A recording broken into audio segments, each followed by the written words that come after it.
Hi friends, இன்னைக்கு knees கிச்சனில் நம்ம பார்க்க போகிற ரெசிபி என்னோட style mix fruits and nuts custard. இன்னைக்கு நான் கடையில் வாங்கின கஸ்டர்ட் பவுடர் வச்சு பண்ண போகிறேன். நம்ம ரெகுலராக கஸ்டர்ட்லாம் பண்ணும்போது ஃப்ரூட்ஸ் அண்ட் நட்ஸ் மட்டும் தான் போடுவோம். பட் இந்த ரெசிபியில் நான் அவல், சியா சீட்ஸ், கேசர் அப்படின்னு நிறைய ஃப்ளேவர்ஸ் அண்ட் க்ரன்ச் கொடுக்குற மாதிரி சில இன்க்ரீடியன்ஸை போட்டிருக்கேன். இப்போ வாங்க வீடியோக்கு போகலாம். இந்த கஸ்டர்டுக்கு நான் 500 ml பால் எடுத்துட்டு இருக்கேன். இந்த கணக்கு வச்சு தான் இது எல்லா மெஷர்மெண்ட்டும் மாறப்போகுது. இந்த ரெசிபி செய்யறதுக்கு முதல்ல 1 டேபிள் ஸ்பூன் சியா சீட்ஸை 1/2 கப்பு தண்ணியில் நல்லா மிக்ஸ் பண்ணி ஊற விடணும். மிக்ஸ் பண்ணும்போது சில சியா சீட்ஸ்லாம் மேலே வரும். ஸோ அதையும் நல்லா கம்ப்ளீட்டாக மிக்ஸ் பண்ணுங்கள். எல்லா சியா சீட்ஸும் தண்ணியில் நல்லா மூழ்கிருக்கணும். நம்ம ராவாக சாப்பிட்டா அது உடம்புக்கு நல்லதில்லை.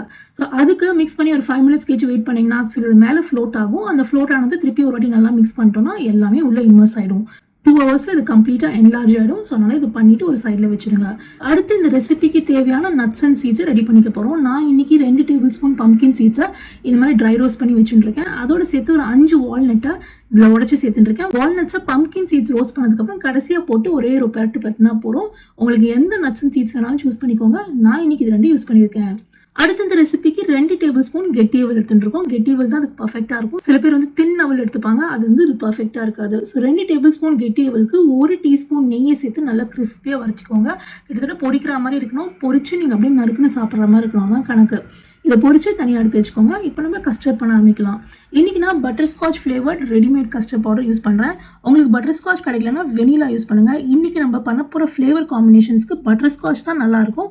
அது கிடைக்கலன்னா வெனிலா எடுத்துக்கோங்க. மற்ற ஃப்ளேவர்ஸ்லாம் நான் இன்னைக்கு சொல்லி தர போகிற காம்பினேஷனில் அவ்வளோ நல்லா இருக்காது. நீங்கள் எப்போது ரெடிமேட் கஸ்டர்ட் பவுடர் வாங்கினா பேக்கேஜ் இன்ஸ்ட்ரக்ஷன்ஸே ஃபாலோ பண்ணுங்கள். ஏன்னா அதில் பர்ஃபெக்டாக இருக்கும். இன்றைக்கி நான் பேக்கேஜ் இன்ஸ்ட்ரக்ஷன்ஸ் ஃபாலோ பண்ணுறது மட்டும் இல்லாமல் கொஞ்சம் பிகினர் லெவல் டிப்ஸும் இதில் சொல்லி தர போகிறேன். கஸ்டர்ட் பர்ஃபெக்ட் கன்சிஸ்டன்சியாக வரணும்னா முதல் கண்டிஷன் நீங்கள் ப்ராப்பரான மெஷரிங் ஸ்பூன் யூஸ் பண்ணணும். சும்மா டம்ளர், டவரா அதெல்லாம் யூஸ் பண்ணிங்கன்னா சரியாக வராது. அதனால் ப்ராப்பர் மெஷரிங் ஸ்பூன் எடுத்துக்கோங்க. 500 ml பால் எடுத்துக்கோங்க. நல்லா ஃபுல் க்ரீம் மில்க் தான் அதுக்கு பர்ஃபெக்டாக இருக்கும். அதை நல்லா பாயில் பண்ணுங்க. அது பாயில் பண்ணி முடிச்சதுக்கப்புறம் 300 சைடில் 2 டேபிள் ஸ்பூன் கஸ்டர்ட் பவுடர் எடுத்துக்கோங்க. நிறைய பேர் டேபிள் ஸ்பூன் வச்சுருந்தாலும் அதை ஒழுங்காக மெஷர் பண்ணாமல் சும்மா ஏனோ தானே எடுத்துப்பாங்க. அப்படி எடுத்துக்காமல் கஸ்டர்ட் பவுடரை இந்த மாதிரி டேபிள் ஸ்பூனில் போட்டு ஒரு ஸ்பூனோட பேக் சைடில் இந்த மாதிரி கம்ப்ளீட்டாக வழித்து பர்ஃபெக்டாக 15 ml வரா மாதிரி எடுத்துக்கோங்க.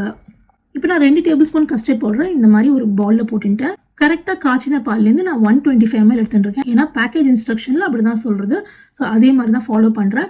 இந்த பாலை ஒரே எதிரிக்காக விட்டிங்கன்னா கண்டிப்பாக லம்ஸ் ஃபார்ம் ஆகும். அதனால் டேபிள் ஸ்பூனாக கொஞ்சம் கொஞ்சமாக விட்டு நல்லா மிக்ஸ் பண்ணி பால் உரிய அடுத்த டேபிள் ஸ்பூனை ஆட் பண்ணுங்கள்.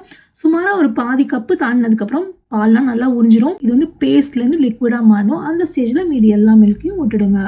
மில்கெல்லாம் விட்டதுக்கப்புறம் நல்லா மிக்ஸ் பண்ணி பார்த்தீங்கன்னா உங்களுக்கு கொஞ்சம் கூட திப்பியே இருக்கக்கூடாது, இல்லை லம்ஸ் எதுவுமே இருக்கக்கூடாது.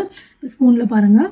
இப்போ அடுத்து நம்ம இதை பாலில் மிக்ஸ் பண்ண வேண்டியதான். ஸ்பூனில் பதம் செக் பண்ணும்போது எந்த திப்பியும் வரல. ஆனால் டீ ஸ்ட்ரெயினரில் விட்டு தான் அதை ஸ்ட்ரெயின் பண்ணோம். ஏன்னா நம்ம கண்ணுக்கு தெரியாமல் குட்டி குட்டியாக லம்ஸ் இதில் ஃபார்ம் ஆயிருக்கும். இப்போ பாருங்கள், நான் டீ ஸ்ட்ரெயினில் ஸ்ட்ரெயின் பண்ணுறேன். எனக்கும் குட்டி குட்டியாக லம்ஸ் ஃபார்ம் தான் இருக்குது. லம்ஸோட சேர்த்து மிக்ஸ் பண்ணிங்கன்னா உங்களுக்கு ஃபைனல் டெக்ஸ்டர் பர்ஃபெக்டாக வராதனால இந்த ஸ்டெப்பை மறக்காமல் பண்ணுங்கள்.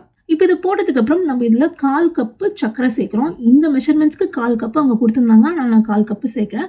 உங்களுக்கு வேணும்னா ஜாஸ்தி சேர்த்துக்கோங்க. உங்களோட சர்க்கரையோட கிரானியூல் சைஸ் பெருசாக இருந்ததுன்னா முதல்ல சுகர் சேர்த்ததுக்கப்புறம் தான் கஸ்டர்ட் சேர்க்கணும். இல்லை ஒரு நார்மல் சைஸ் சுகர் அப்படின்னா கஸ்டர்ட், சுகர் எல்லாம் ஒரே டைமில் எந்த ஆர்டரில் வேணால் சேர்த்துக்கலாம். இப்போ கஸ்டர்டும் சேர்த்தாச்சு, சுகரும் சேர்த்தாச்சு. இதை நல்லா மிக்ஸ் பண்ணிவிட்டு கரெக்டாக டைமரில் 2 minutesக்கு குக் பண்ணுறோம். ஏன்னா அவங்க இன்ஸ்ட்ரக்ஷனில் 2 minutes தான் கொடுத்துருக்காங்க. உங்கள் பேக்கேஜிங் இன்ஸ்ட்ரக்ஷன்ஸ் படி என்னவோ அதை குக் பண்ணுங்கள். 2 minutesக்கு அப்புறம் பார்த்தீங்கன்னா உங்களுக்கு லைட் திக்னஸ் வரும். இப்போ நம்ம இதை உடனேவே எடுத்து இன்னொரு பவுலில் ட்ரான்ஸ்ஃபர் பண்ணுறோம். ஏன் இன்னொரு பவுலில் ட்ரான்ஸ்ஃபர் பண்ணுறோம் அப்படின்னா காய்ச்சின பாத்திரத்தில் நமக்கே தெரியாமல் ஒரு சின்ன லேயராக பால் ஃபார்ம் ஆயிருக்கும். அது நம்ம அவல் சேர்க்க போகிறோம். அவல் சேர்க்கும் போது அவல் போய் அங்கே போய் ஒட்டிட்டு ஃபைனல் டெக்ஸ்டர் ஒழுங்காக வராது. அதுக்காக நீங்கள் இன்னொரு பவுலில் இதை கண்டிப்பாக ட்ரான்ஸ்ஃபர் பண்ணணும். ட்ரான்ஸ்ஃபர் பண்ணதுக்கப்புறம் ஒரு 15 20 சாஃப்ரான் சேர்த்துக்கோங்க. இது ஒரு நல்ல ஃப்ளேவர் கொடுக்கும். அதுக்கப்புறம் 1/8 டீஸ்பூன், அதாவது 1/4 டீஸ்பூனில் பாதி காடமம் பவுடர் சேர்த்துக்கோங்க. இந்த சாஃப்ரான், பட்டர்ஸ்காட்ச், காடமம் இது 3 சேரும்போது இந்த பர்டிகுலர் கஸ்டர்டோட ஃப்ளேவர் வேறு லெவலுக்கு போகும். இது 3 சேர்த்தா இது ஒரு கேம் சேஞ்சர் ரெசிபி. அதனால் இது 3த்தையும் மிஸ் பண்ணாதீங்க. இது எல்லாத்தையும் நல்லா மிக்ஸ் பண்ணதுக்கப்புறம் நம்ம வறுத்து வச்ச அவலை சேர்த்து இன்னொரு வாட்டி நல்லா மிக்ஸ் பண்ணுங்கள். கொஞ்சம் சூடு குறைஞ்சதுக்கப்புறமா இது ஃப்ரிட்ஜில் போட்டு 2 மணி நேரத்துக்கு ஃப்ரிட்ஜில் வச்சிடுறோம். 2 மணி நேரத்துக்கு அப்புறம் பார்த்தீங்கன்னா நம்ம அவல் பெருசாக இருக்கும். ஒரு 30% அவல் பார்த்தீங்கன்னா கீழே அந்த பாத்திரத்தில் ஒட்டின்னு இருக்கும். இதுக்காக தான் பாத்திரம் சேஞ்ச் பண்ண சொன்னதே. பாத்திரம் சேஞ்ச் ஆனாலும் கீழே வந்து கொஞ்சம் அவல் ஒட்டின்னு இருக்கும். அதை மெதுவாக கரண்டியால் எடுத்து விட்டுருங்க. ரொம்பலாம் வந்து சுரண்டலாம் வேணாம், லைட்டாக எடுத்துட்டாலே வந்துடும். இதை எடுத்து விட்டதுக்கப்புறம் நல்லா மிக்ஸ் பண்ணதுக்கப்புறம் இப்போ கன்சிஸ்டன்சி பாருங்கள். இந்த மாதிரி கன்சிஸ்டன்சி தான் பர்ஃபெக்ட் கன்சிஸ்டன்சி. இப்போ சப்போஸ் நீங்கள் ஏதாவது மெஷர்மெண்ட் லெவலில் தப்பு பண்ணியிருந்தீங்கன்னா கண்டிப்பாக இது கொஞ்சம் திக்காக இருக்கும். அப்போ நீங்கள் காய்ச்சி ரூம் டெம்பரேச்சர் இருக்கிற பாலை விட்டு லூசன் பண்ணோம். அப்போ உங்களுக்கு சுகர் லெவல்ஸ் கொஞ்சம் கம்மியாகும். இது வந்து ஒரு ஃபிக்ஸ் தான். இது வராதபடி பண்ணுங்கள். இதெல்லாம் மிக்ஸ் பண்ணி முடிச்சதுக்கப்புறம் அடுத்து நம்ம ஊற வச்சு சியா சீட்ஸ் நல்லா பெருசாகிட்டு பர்ஃபெக்டாக வந்துருச்சு. இதை சேர்த்துலாம். இது மிக்ஸ் பண்ணதுக்கப்புறம் நம்ம ஃப்ரூட்ஸ் சேர்க்க வேண்டியதான். நான் 3/4 கப்பு மேங்கோ, 3/4 கப்பு பொமோகிரானேட் சேர்ந்துட்டுருக்கேன். நீங்கள் எந்த ஃப்ரூட்ஸ் வேணாலும் சேர்த்துக்கலாம். ஆனால் நீங்கள் சிட்ரஸ் ஃப்ரூட்ஸ் சேர்க்கும்போது இதோட ஷெல்ஃப் லைஃப் கண்டிப்பாக குறையும். நட்ஸை சேர்க்க வேண்டியதான். இது எல்லாத்தையும் நல்லா மிக்ஸ் பண்ணிட்டோம்னா நம்ம ஃப்ரூட் கஸ்டர்ட் ரெடி. இந்த ஃப்ரூட் கஸ்டர்ட்ஸ் நீங்கள் ஃப்ரூட் ஆட் பண்ணாமல் 2 நாள் வரைக்கும் ஃப்ரிட்ஜில் வச்சுருக்கலாம். நான் 2 நாள் தான் டெஸ்ட் பண்ணியிருக்கேன், அதுக்கு மேலே டெஸ்ட் பண்ணல. நான் சிட்ரஸ் ஃப்ரூட்ஸாக இருந்தீங்கன்னா நீங்கள் கார்த்தால பண்ணிங்கன்னா நைட் வரைக்கும் பர்ஃபெக்டாக இருக்கும், பிரச்சனை இல்லை. நான் அதுக்கு மேலேயும் டெஸ்ட் பண்ணதில்லை. பட் சிட்ரஸ் ஃப்ரூட்ஸ் சேர்த்திங்கன்னா மட்டும் நீங்கள் வந்து உடனே கன்சியூம் பண்ணுறீங்க. அதில் இருக்கிற சிட்ரிக் ஆசிட் வந்து நம்ம பாலை வந்து ஸ்பாயில் பண்ணுறதுக்கான வாய்ப்பு இருக்குது. இதுதான் நான் ஷெல்ஃப் லைஃப்க்கு கொடுக்குற டிப்ஸ். அவ்வளோதான், நம்ம fruits and nuts custard ready.